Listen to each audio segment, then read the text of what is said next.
Hey Cal students, this video covers the AP practice questions over geometric series. So first I'm going to put my name on my paper. My name is Mr. Martin and I have terrible handwriting. How are you? All right, so for number one, we have the sum from n equals 1 to infinity of e to the n divided by pi to the n. And so this question is asking what is the sum? So if I were you, I would rewrite this to be the sum from n equals 1 to infinity of e over pi to the n power. Now, some stuff that you were kind of expected to know is that e is about 2.71828 and pi is equal to 3.14159, blah, blah, blah, blah. So remember, a geometric series is going to be convergent if the common ratio is less than 1 in absolute value. So since 2.7 whatever divided by 3.14 whatever is less than 1, excuse me. So since e divided by pi is going to be less than 1, this series is going to be convergent. And so then we can find the sum. And again, knowing the value where n starts is going to tell you what the first term of the series is. In this case, we're going to have, so if n is 1, the first term of the series is just going to be e divided by pi. So s is going to equal e over pi over 1 minus the common ratio, which is also e over pi. So if we just do some quick algebra, we're going to have e over pi over finding the common denominator of pi. We're going to have pi minus e over pi. The pi's just kind of cancel. So we end up with e over pi minus e, which is going to make b the correct answer. No ln or anything like that. I don't even know how they got in the problem. So anyway, e over pi minus e is the correct answer. For number two, if b and t are real numbers where the absolute value of t is less than the absolute value of b, which means b is greater than t. So these fractions that have t squared over b squared, they're going to be less than 1 because the bigger value is in the denominator. So let's see then. We can, the best way to do this is find the sum of each one of these. So for A, now again, notice where your index starts. In this case, we're starting at 0 for each one of these. So for the first one, your first term, this is going to be 1. So your first term is going to be 1 over b squared. So we're going to have 1 over b squared over 1 minus t squared over b squared, which equals 1 over b squared over b squared minus t squared over b squared. So that will simplify to be 1 over b squared minus t squared. So A is not correct. You can look at B and not B, you can look at, well, we'll just do B as well. So now if we did the same thing for B, the first thing I would do is rewrite this so that is 1 over b squared times the sum from k equals 0 to infinity. And since the -1 also has a power of k, I would put it on the inside with the t squared and the b squared. So we have -1 times t squared over b squared, and all of that is to the k power.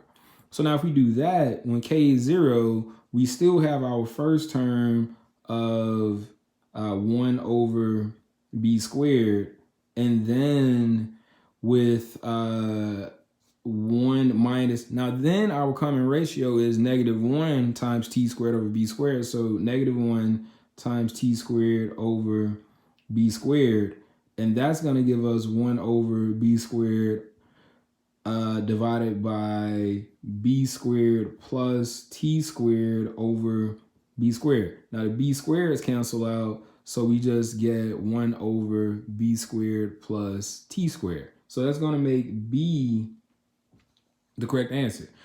Now we know C and D can't be the answer, because if we did our sums, we would have a b squared in the numerator and it won't cancel out. So we could just do C to see why D won't work either, because it'll just have a plus in the denominator. But if we actually did C, we're going to have our first term, again, because K starts at 0, is going to be just b squared. And then we're going to divide by 1 minus our common ratio is going to be t squared over b squared. And that's going to give us b squared over b squared minus t squared over b squared, which would turn to b to the 4th over b squared minus t squared. So D would give you a similar answer. It would just have a plus. So C and D don't work. For number 3, they get tricky. They ask you if x is a real number, which it'll follow in statements about the infinite series, k equals 0 to infinity, if e to the kx is true. So I would rewrite this to be the sum from k equals 0 to infinity of e to the x to the k power. Whenever possible, you want to write your sum so that it's in terms of the index. So in this case, we have e to the x to the k power. So the condition, now this is a geometric series because we're multiplying by e to the x each time. So to be convergent, we need what's in the parentheses to be less than 1. And the only time e to the x is going to be less than 1 is if x turns out to be a negative number. If e is going to be a positive number, and you can assume, now the wording on this question is not great, because if x is something like between 0 and 1, this actually can still be convergent because you would have a ratio that's less than 1. Well, e to some, there's a value for x that's positive where e to that number is still less than 1. Remember, e to the first power is equal to 2.71828 and continuing. So this question isn't great because there's some value between 0 and 1 where you get some value that's less than 1 where this would still be convergent. But your answer choices are just the sum of the series is some version of 1 over 1 minus e to the x, or e to the x over 1 minus e to the x upon these conditions. And these aren't great conditions because there's some value between 0 and 1 for which this could converge, but it's not a great question. As is currently set, the only time this is going to be convergent is if e to the x is less. You need this to be some value that's always less than 1. And that's only going to be true when x is negative, because then you would have 1 over e to that positive power. So for example, imagine if x equals -1, then what you actually have is the series from k equals 0 to infinity of e to the -1 to the k power. And so then if x is negative, you would actually be finding the sum from k equals 0 to infinity of 1 over e to the k power. So this is going to be convergent because 1 is less than e. And so what you need is x to be less than 0. So immediately that's going to knock out b and d. Now again, there are conditions for which x being greater than 0, this still actually works. But, you know, again, not a strongly worded question by the College Board. So now we're down to A and C. And so we just have to find the sum. So if k starts at 0, the first value in the sum is 1. So we're going to have A is equal to 1, and we're going to know R is going to just be e to the x. So our sum is going to equal 1 over 1 minus e to the x if x is less than 0. That's going to make A the correct answer. Now again, I just want to show you on the calculator, just through some inspection. Let's say we did e to the 0.003 power. That's 1.03, so that's still not good enough. If we did e to the 0.000000005, we get some number really close to 1. So maybe it's well, actually, you know what? If e to the 0 is going to be 1, anything greater than 0 will give you some value strictly greater than 1. So I take that back. This is actually worded fine. So A still is going to be the correct answer. For number 4, if x and y are positive real numbers, which of the following condition guarantees that the finite series x over y times x over y squared to the n power converges? Now remember, you write your series in terms of the index. So what that means is that this x over y does not matter. It's as good as if you wrote the series as x divided by y times the sum from n equals 0 to infinity of x over y squared to the n power. So in order for this geometric series to be convergent, you need x to be less than y squared, because that's going to make your fraction less than 1. So D is going to be the correct answer, because x over y squared is less than 1. We can solve this inequality pretty easily. That means that x just needs to be less than y squared, right? So that's how we end up with D being the correct answer.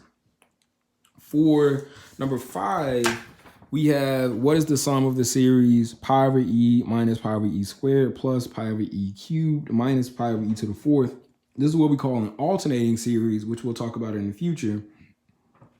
We have to find the sum.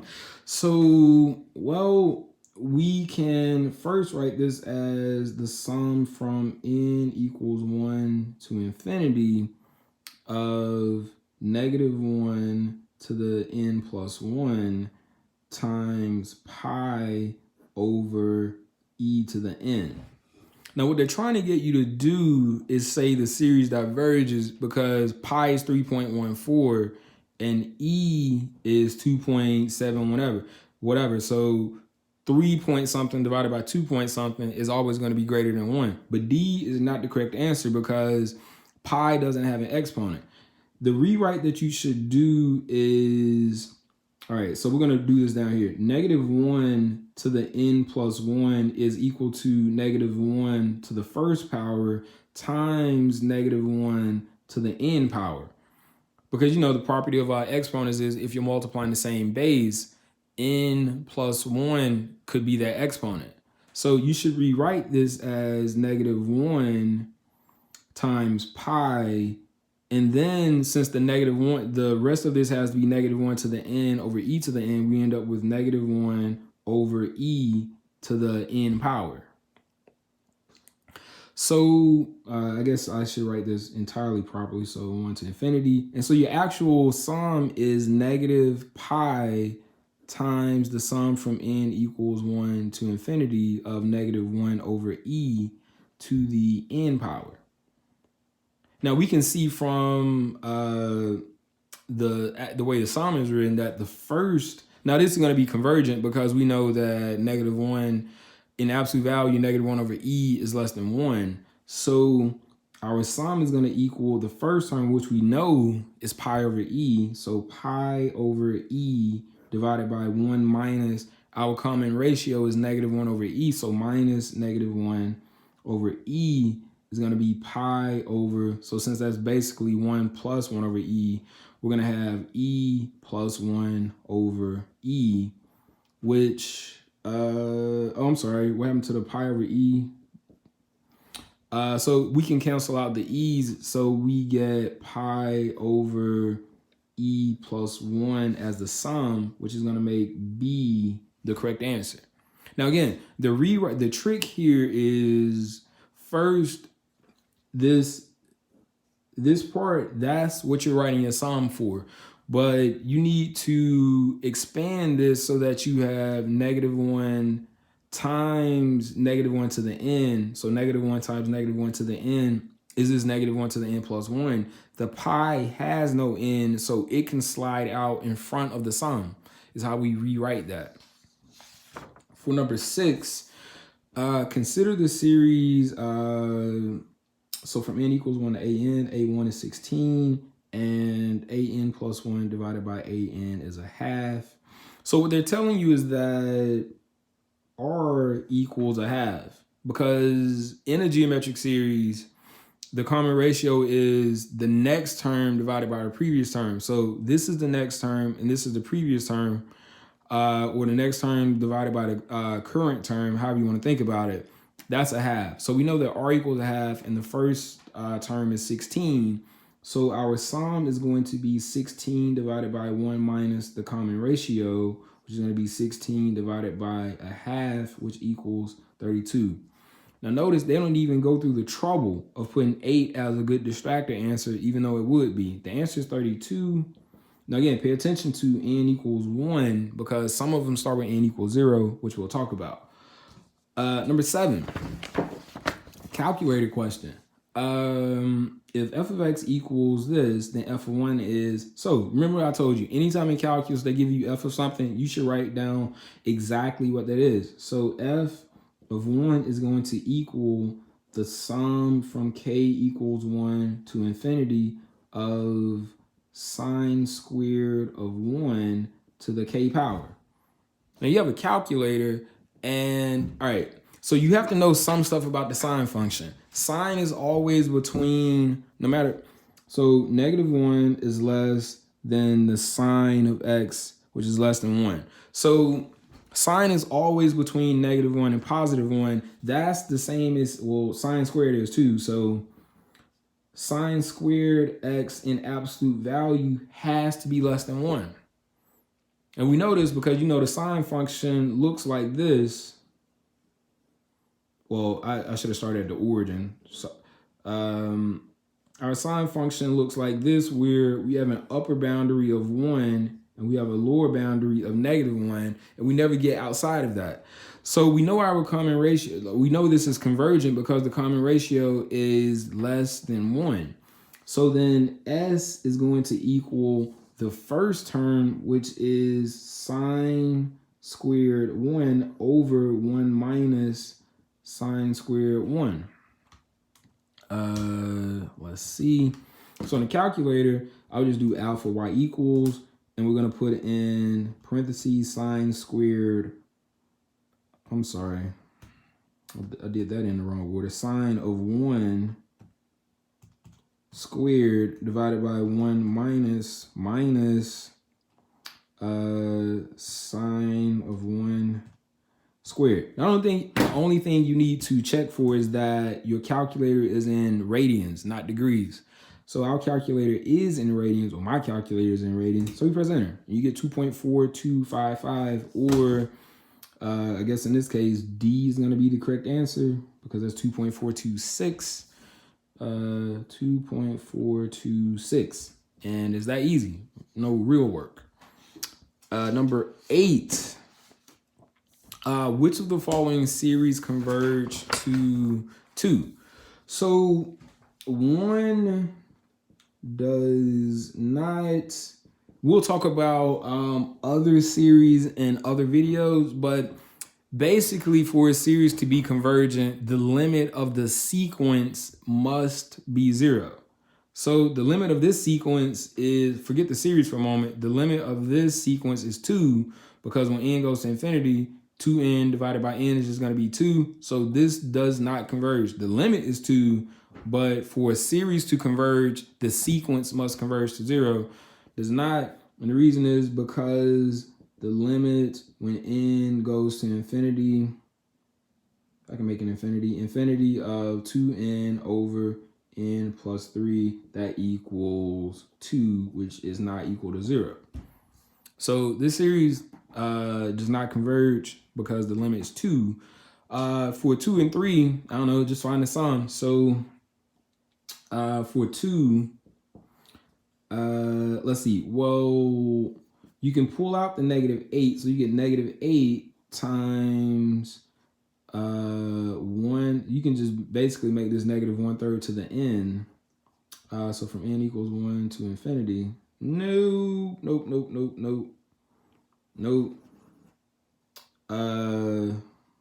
Let's rewrite this as -8 times the sum from n equals 1 to infinity. And since we took out -8, we're going to have 1 over -3 to the n power.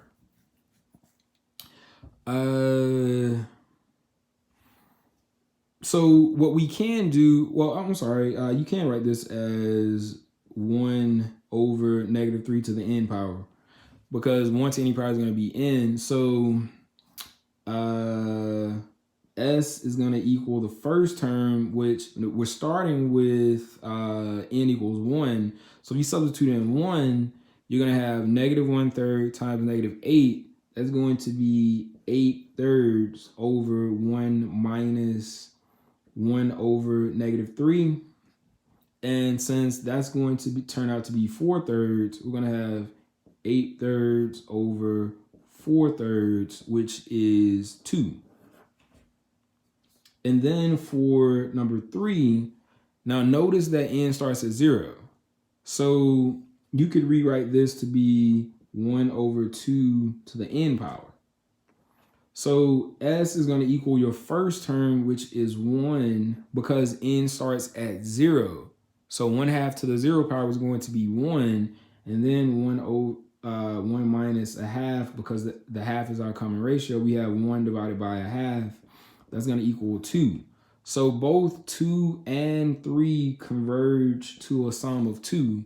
So 2 and 3 are going to be your answers. Now, again, it's important to pay attention to where n starts, because geometric series can start when n equals 0 or n equals 1. Number 9. What's the value from n equals 0 to infinity of -2 over 3 to the n power? Well, in absolute value, that's less than 1. So this series is convergent, and the sum is going to be the first term of the series. N starts at 0, so -2/3 to the 0 power is going to be 1. So we're going to have 1 over 1 minus -2/3. It's going to be 1 over 5/3, which is 3/5. So C is going to be the correct answer. For number 10, we have, what's the value of this sum from n equals 1 to infinity of -3 to the n plus 1 over 5 to the n. So we're going to rewrite this using the same trick. We're going to have n equals 1 to infinity. So we're going to take, so -3 to the n plus 1 is the same as -3 to the n times -3 to the first power. So we can take this one -3 and put it in the front. So we have -3 times, now we can do -3 over 5 to the n power. So -3/5 in absolute value is less than 1. So we know our series is convergent. And we also know that the first term of the series is, so n starts at 1. So we're going to have -3/5 times -3. That's going to give us 9/5. So our sum is going to be 9/5 over 1 minus -3/5, which is going to be 9/5 over 5/5 plus 3/5 is going to be 8/5. So we end up with a sum of 9/8, which is going to make D the correct answer. For number 11, same kind of trick. You have an e to the n plus 1, so you're going to rewrite this as, so e to the n plus 1 simplifies to be e to the n times e to the first. So you have this e to the first in the denominator, so you're going to have the sum from n equals 1 to infinity.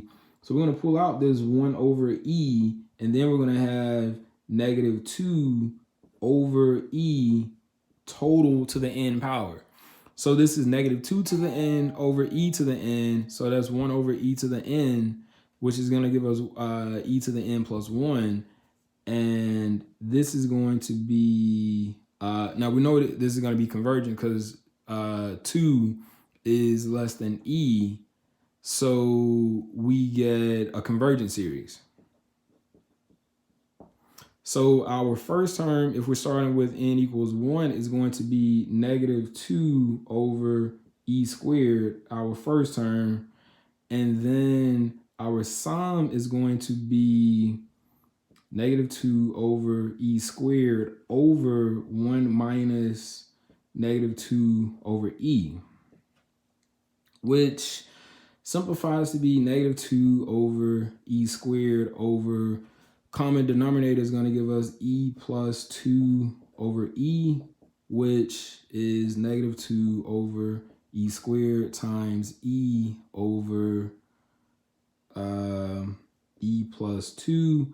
One of the e's cancels, so we end up with negative 2 over e times e plus 2, or b, which would be negative 2 over e squared plus 2e. I'm sorry, this was all out of frame. All out of frame, my bad. So negative 2 over e. So we get our first term of a1 is negative 2 over e squared. So our sum is going to be negative 2 over e squared over 1 minus the common ratio of negative 2 over e. And so when we get a common denominator, we're going to have e plus 2 over e. And we rewrite that to be negative 2 over e squared times, we flip this fraction, so e over e plus 2. One of the e's cancels, so this e totally cancels. This exponent goes down to 1. So we have negative 2 times 1, which is negative 2, over e times e plus 2. Or, as I said, that simplifies to be negative 2 over e squared plus 2e. For number 12, is that the same problem as number 11? Nope. So number 12, this sum is the sum from n equals 1 to infinity. It's that same trick, right? We have 2 to the n plus 1. We're going to make that 2 to the n times 2 to the first. So this 2 to the first, it can sit in the front, and you have 2 over 3 to the n power. So we're starting again with n equals 1. So the first term of your series is going to be 2/3 times 2, which is going to be 4/3 over 1 minus 2/3. So you're going to have 4/3 divided by 1/3, which equals 4. So we know the value of this sum should be 4. And finally, for number 13, we have this geometric series where an is always positive. This is important. An is always positive. The first term of the series is 48, and the third term is 12. Which of the following statements is true? Let's see. So A1 is 48. A2 is 48 times R. And A3 is 48 times R times R. We don't know what the common ratio is, but we can get there. So now we know that A3 is 12 as well. So we know that 48 R squared is equal to 12. So that means that R squared is equal to 12 over 48, or R squared equals 1/4. And if we take the square root, we end up with a half. Or don't forget, we could get negative 1/2. Now, the reason why it's important that an is always greater than 0 is that if R is negative 1/2, then A2 would be a negative term. So it's important that an is always positive, because if they don't tell us this, then you don't have enough information to justify your answer. It could be 64 or it could be 96. We'll talk about that in a moment. But because we know r equals positive 1/2, we know that s is a 1, which is 48, over 1 minus a half, which is 48 divided by a half. And so that's going to be 96. Now, the other way this could have gone is that, say we were told that an is less than 0 sometimes. So we have basically an alternating series. If an is less than 0, then r can't be a half. It would have to be a negative. It would have to be negative 1/2. And then we'll put s star. So s would have to equal still 48, but now divided by 1 minus negative 1/2, which is 48 divided by 3/2, or is 48 times 2 divided by 3. And that's going to be 96 divided by 3. I'm sorry, that's actually 32. So not 64, but 32. So in the case that r equals negative 1/2, we end up with a different sum. So it's important that you know what this actually means. It means that we can't get a negative common ratio even though we took a square root. So that's going to make B the correct answer. All right, so that concludes this video over geometric series.